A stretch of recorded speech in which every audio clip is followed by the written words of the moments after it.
You are looking at Julian's pronunciation guide, where we look at how to pronounce better some of the most mispronounced words in the world, like this other curious word. But how do you say what you're looking for today? Let's learn once and for all how to pronounce this name correctly. This is both the name of a city in Utah, but it's also the name of a militant group in Palestine. It's also a Hebrew name. So, the city in Utah is pronounced as Lehi. Lehi is also the English pronunciation of the Hebrew name.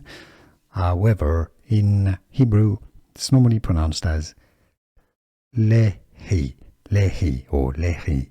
So, Lehi is a correct pronunciation, but in English it's usually pronounced as Lehi. That's the English pronunciation, and now you know.